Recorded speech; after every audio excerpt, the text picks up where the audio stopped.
Bonjour à vous, j'espère que vous allez tous bien. On se retrouve dans une nouvelle vidéo. Nouvelle vidéo sur mon projet, mon PFE Master 5. Beaucoup de choses ont changé. Par quoi vraiment commencer pour parler de ce projet? Déjà, je m'excuse d'avoir passé jusqu'à un mois sans plus donner de nouvelles concernant le projet. Mais on est bien revenu, on est bien rentré, on est bien là plein dans le bain pour parler de ce projet. On est parti donc à présent pour ce tutoriel où je vais vous présenter mon projet une seconde fois.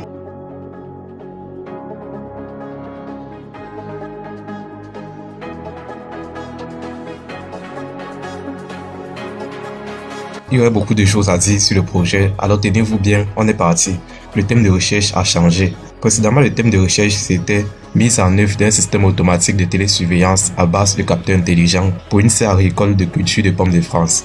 Le libellé du thème a légèrement changé et je vais vous expliquer un peu pourquoi. Le nouveau thème déjà s'intitule mise en œuvre, conception et réalisation d'un système automatique de télésurveillance pour une serre agricole de culture de pommes de France. Alors, ce léger changement, c'est juste au niveau des capteurs. L'ancien c'était à base de capteurs intelligents. Le nouveau c'est télésurveillance environnementale. Télésurveillance environnementale. Pourquoi cela? Tout simplement cela, c'est juste à cause de l'objectif principal, l'objectif général. C'est concevoir, développer et déployer une serre agricole automatisée capable de créer un microclimat propice à la culture de pommes de France au Cameroun et de communiquer à distance via une page web avec les agriculteurs.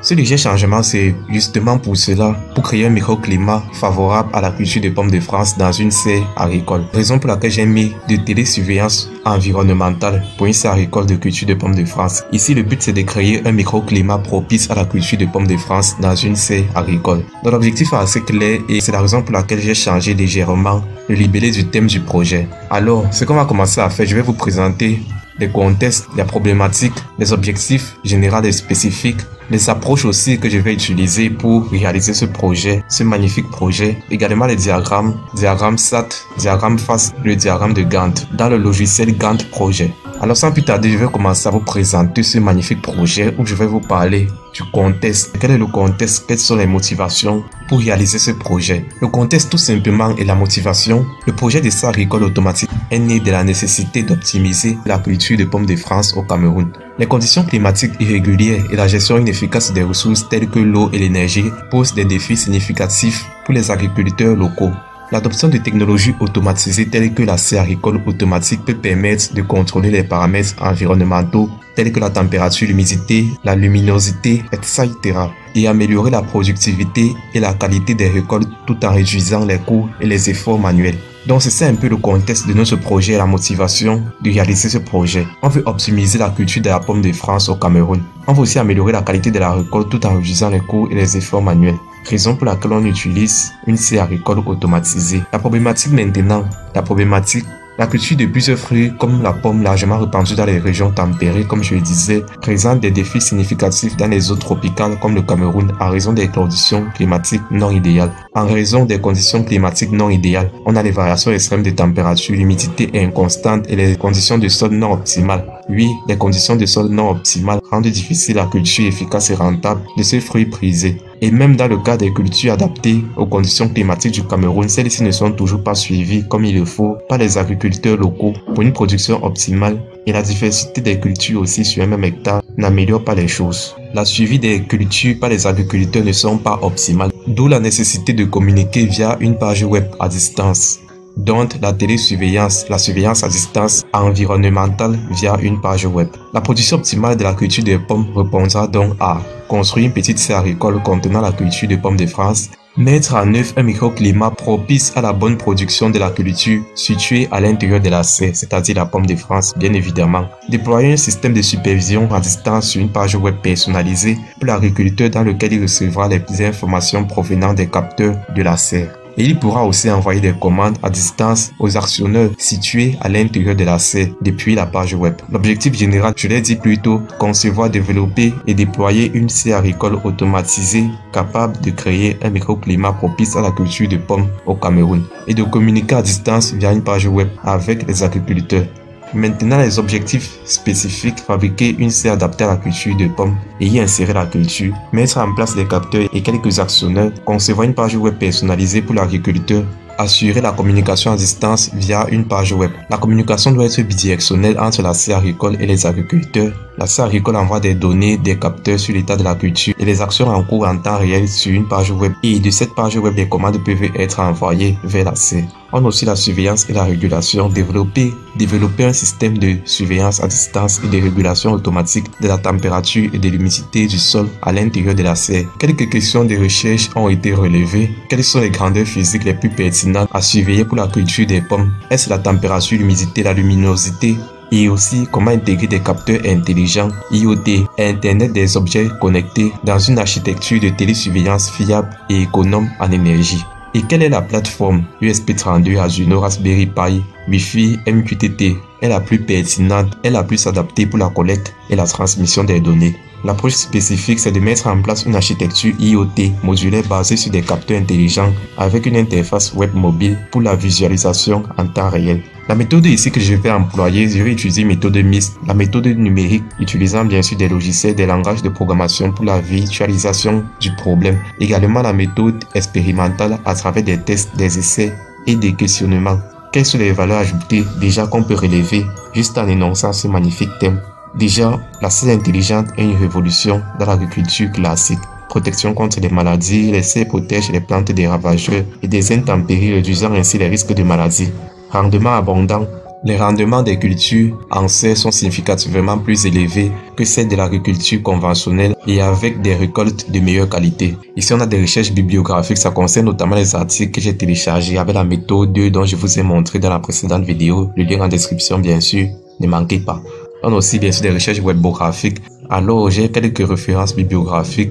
Comment les référencer? Tout ça, j'ai utilisé ChatGPT, je ne mens pas. Je suis sincère, je suis honnête.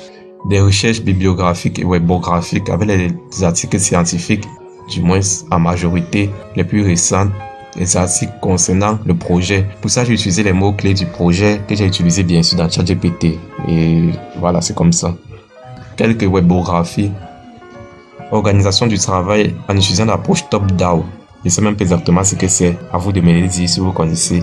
On a la méthodologie et la modélisation, l'analyse du besoin et la formation du cahier des charges fonctionnel. On identifie ici les paramètres à surveiller.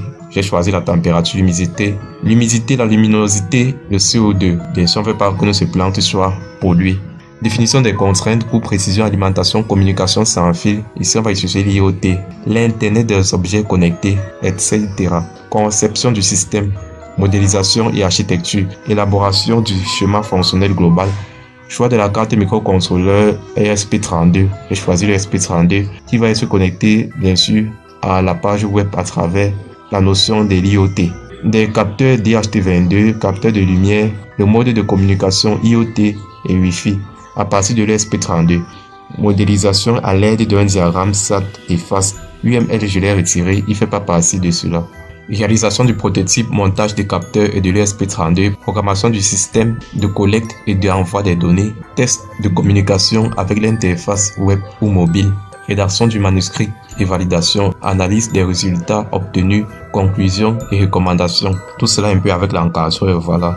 Présentation top-down par raffinement.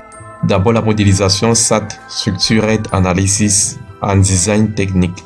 Niveau A0, vue globale. Fonction principale, c'est d'assurer la télésurveillance automatique de la serre agricole. J'aurais ajouté environnemental. Assurer la télésurveillance environnementale automatiquement de la serre agricole. C'est un peu cela que j'aurais rajouté. Les sous-fonctions, acquisition des données, des capteurs, traitement et analyse à travers le ESP32 qui va ensuite transmettre des données via le Wi-Fi ou bien sur le cloud et la visualisation et contrôle à travers une interface utilisateur. Voici alors mon diagramme SAT avec la fonction principale, comme j'ai dit, surveiller automatiquement la serre agricole et les sous-fonctions A1, A2, A3 et A4, les 4 sous-fonctions de la fonction principale A0. Juste après, j'ai le diagramme Fast Functional Analysis System Technique. Il permet de montrer la chaîne logique fonctionnelle, pourquoi et comment. Et voilà, j'ai la fonction de service, créer un microclimat dans une serre propice à la culture des pommes de France. Les fonctions techniques sont acquérir les paramètres internes de la serre, réguler ces paramètres internes, communiquer à distance avec l'agriculteur, vérifier les anomalies du système, assurer la photosynthèse des plantes de la serre. Pour l'acquisition des paramètres internes de la serre agricole, mesurer la température du milieu, mesurer le taux d'humidité du sol, réguler ces paramètres internes, optimiser la température du milieu, optimiser l'humidité du sol, communiquer à distance, communiquer par Wi-Fi, communiquer via une page web, vérifier les anomalies du système, activer l'alarme en cas d'insécurité, alerter l'agriculteur en cas de dysfonctionnement, assurer la photosynthèse des plantes de la serre, apporter de la lumière aux plantes lorsque cela est nécessaire et apprendre les solutions déployées pour ces différentes sous-fonctions techniques. Pour le diagramme Gantt, les phases principales sont, je vous mets un peu là avec les dates jusqu'à la soutenance. Pour les phases principales, en 1, on a la recherche bibliographique et webographie, c'est déjà fait, bien sûr c'est déjà fait. En 2, analyse des besoins et cahier de charges, pas complètement fait. 3. Conception du système, schéma, architecture, choix des capteurs, carte USB32. Non, même pas commencé. Réalisation et programmation du prototype. 5. Test et validation. 6. Rédaction du mémoire. 7. Préparation de la soutenance. Bien sûr, ce n'est pas un os pour le diagramme de Gantt. Il y a des tâches qui succèdent les autres, des tâches qui suivent les autres obligatoirement. Et je l'ai fait là. On a la recherche bibliographique et webographique qui est suivie par analyse des besoins et cahier de charges, suivie par conception du système, suivie par réalisation et programmation du prototype en parallèle avec rédaction du mémoire suivie par préparation de la soutenance et programmation du prototype suivie par test et validation. J'ai fait ce diagramme Gantt dans le logiciel Gantt Projet. Et comment ce fameux logiciel est, le voici.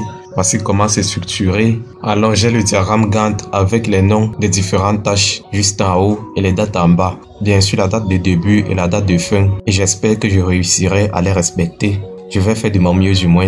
C'est la fin du tutoriel. On se retrouve donc très bientôt concernant les pépins de pommes de France pour la germination. Je crois que je vais manger des pommes jusqu'à trouver des pépins ayant germé. Pour cette phase, ça sera assez difficile pour moi. Je vais voir quoi faire. En tout cas, on se tient au jour pour les nouvelles informations concernant ce magnifique projet.